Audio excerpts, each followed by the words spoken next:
My name is Andrew Stonson. I want to welcome you to this Global Equity Valuation Competition. What we're going to hear from is the finalist, one of our finalists, Divyansh, who is doing a presentation on Tesla. This is going to be interesting. All right, let's bring him in. Hey, hi Andrew. Thank you for the introduction. Yep, and let me bring up your screen here. Hold on. And I think we are ready. So I'm going to exit now, and then you take it away. You've got 6 minutes. You ready? Yep. Okay, I'm I'm exiting already. now, so you can start now. Okay, thank you, Andrew, for the introduction. Today I'll be presenting my equity research report on Tesla Incorporation. Tesla is basically a US-based electronic vehicle company as well as clean energy company. They have majorly three sectors: automotive, energy generation, and storage. Now, one of the reasons I picked up Tesla is because of my keen interest in the automobile industry, as well as my love for the vehicles. So I'll be presenting a sell recommendation on Tesla. If you can see on the right side of the screen, you'll see the current price of Tesla was 438 USD as of 15 January. Below it, there are different target prices, which are 327, 249, and 182. These are the blue base case and gray case scenarios based on my DCF model. And we'll be going ahead with the base case scenario. As per the base case scenario, you can see that it is overvalued by a high 43%. On the left hand side, there's a chart which basically showcases the decline of Tesla, where the automotive sector of Tesla is doing far more worse compared to the energy sector and the storage sector. On the right hand side, you can see Tesla's biggest competitor, BYD, and how initially Tesla was the forerunner in the EV space. But in the near future, in the recent year, BYD has overtaken Tesla. Now, I'll be breaking down the automotive industry for you guys and how the price war or the EV war between Tesla and BYD is going on, and then we'll jump onto the financials of the company. On the next slide, for the automotive industry, US, China, and Europe holds 95% of the industry. In the year 2024 itself, the whole there were 17 million vehicles were sold, from which China sold around 11 million vehicles, Europe sold 3.1 million vehicles, and US sold 1.6 million vehicles. So this is somewhat of an idea of the whole automotive industry. Now let's talk about Tesla and BYD. Now Tesla started as a fourth runner in the EV space, but BYD have overtaken them in the recent year. To be very exact, in FY 2025, they were the global leaders for the EV. Now, what makes BYD so special? First of all, is their supply chain model, where Tesla firmly believes in in-house production as well as a D2C sales model, which has proven to be costlier for them. Whereas BYD firmly more believes in the local production and working in the local distribution of the vehicles. If we talk about their base models also, BYD has a base model of Auto 3, and Tesla has a base model of Model 3. If you'll see the price range in different countries also, Tesla model is almost sold thrice or two times the price of BYD. Now, there are various reasons. As I mentioned, first is the supply chain. Second is the tariff issues. Third is the local production means cheaper materials, easier distribution to the customers, easier accessibility. So this is how we can somewhat get an idea that BYD is leading the race uh, versus Tesla. On the screen, you can see that Tesla was able to deliver 1.8 million vehicles in 2024, whereas BYD was able to deliver 3 million vehicles, which is like somewhat of twice the number of vehicles delivered by Tesla. Another major factor is that the base model of BYD vehicles have smaller batteries, and in a EV vehicle, battery plays the major role. It's more cheaper, it's easier to assemble. These were some of the factors between BYD and Tesla, and finally, we'll be jumping to the financials of the Tesla.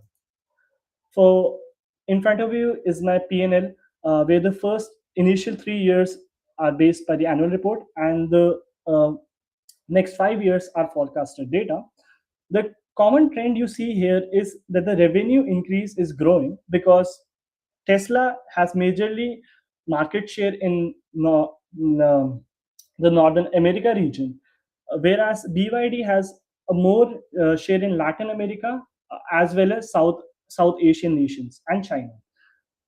Though the revenue is increasing, the same can't be said for the profitability for Tesla. The Tesla's profit, if you'll see the note below, it says that the near-term profitability of Tesla has been always under extreme pressure and scrutiny, majorly because of the price reductions, rising operating expenses, as well as elevated depreciation, which is linked to their expansion.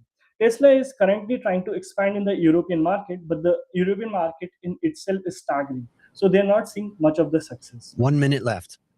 Yeah. Other than this, a major factor spoken by Michael Burry, one of the famous equity research, is the compensation package of Tesla. In the recent news, Elon must have asked for a 1 trillion compensation for his work in the company, and it was approved by around 75% votes by the shareholders, which is an alarming sign, as on a year-to-year basis, the share price is declining, as well as there's no buyback option for the shareholders.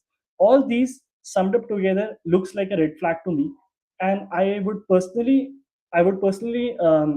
state that the low profitability in near time and all these other factors coupled together, it makes a sell on the Tesla. That's all from my end. Okay, excellent. So let's go to some question. Himani, one of your judges, says, how much of Tesla's valuation depends on self-driving becoming successful? Okay, yeah, robotaxi and self-driving are a major factor, but in current market, what Tesla initially said was that they are going for the cheapest model because of two factors. Well, first is the cost saving. They're trying to tap into that market, and secondly is they're trying to replace the petrol vehicles. The cost saving is not yet fulfilled, which we can clearly see because BYD have come up with far more, you can say, cheaper and superior models compared to Tesla based model. So I think so. Whatever Elon has said about the company and what his aims are, currently we don't see that happening. And I feel so. BYD might are looking far much better, and they might be able to unlock all these things quicker than Tesla.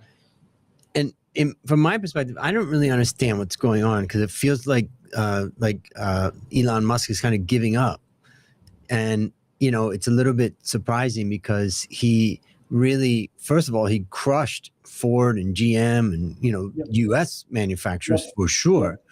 So he was driving down the prices. He was getting more efficient in his manufacturing, and he had the capability to really reinvent stuff. I think that one of the things he was looking at was, like how to do a stamping of the whole body and all that, but didn't seem to work. So what's the strategy? What is the end game here? I'll be honest.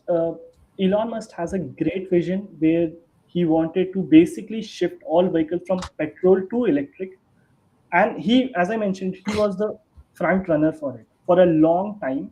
But because his firm believes in a D2C model, as well as they want to produce all the vehicles in house, supply chain wise, it doesn't make too much sense. It's not cost effective. You can say that because firm like BYD, who completely believes in taking help of local countries to mass produce their vehicles, it's first of all getting more cheaper for them, and cost saving is one of the major factors. If you can make anything for a cheaper of the same quality, you just win the war, like you win the cost war.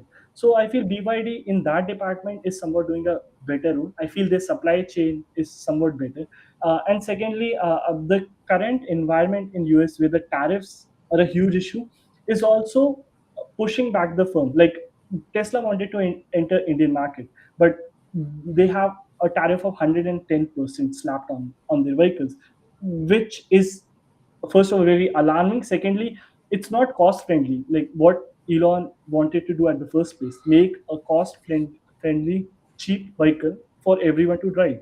Hmm. So I believe these factors. Okay. And what's the possibility that there's a backlash against Chinese manufacturers in various countries like Europe? And, and you just got a short amount of time to answer this. We also got a question from Roman, which kind of connects with that. He says, BYD has made tremendous strides in Europe, and now Xiaomi and in China is offering competitive EVs. Do you see Tesla regaining market share in Europe in the next 2 years, with and without the concept of retaliation, let's say, against cheap Chinese products? So as per the latest news as of February, Elon Musk has hired a new VP for the regions of Africa, Europe, and South Asian market, where he is trying to regain the European market, get the hold back on that specific region, because majorly Tesla dominates North America and Europe region. I'm not sure what strategy they're looking with, but they're trying to make some changes, maybe build something localized, trying to cut cost. They're trying to work on it. But to be honest, looking at the current scenario, the geopolitical scenario also, I feel BYD, because of their model, the business model they're running for automotive, it'll be extremely difficult for Tesla to regain the market share. Okay, great. Well, how does it feel to make it to this point? It absolutely feels amazing. Andrew, I've been following you for a long time and seeing your videos, so it just feels great to be part of one of those videos, case competition. So yeah. Yeah, well, you should feel very proud to make it there. Competition's tough, and it's awesome. And this whole competition brings me back to when I was your age, and I really wanted to see what I was capable of and take on the challenge. So congratulations to you and all the other finalists for taking on the challenge. So well done. And then we'll see you in the Slack channel. Thank you so much, Andrew. All right. Have a nice day. Yep. Take care. Well, that was Divyansh, who has presented Tesla, which is such an interesting story. This is the Global Equity Valuation Competition. My name is Andrew Stotz. That's our final finalist. And a lot of great presentations today. I'm really impressed, and I'm really excited to go back to the judges and work through it to try to figure out who was number one and who was number two and who was number three. If you want to build a competitive advantage in company valuation, join us in the Valuation Masterclass Bootcamp, or join us right here in the Global Equity Valuation Competition.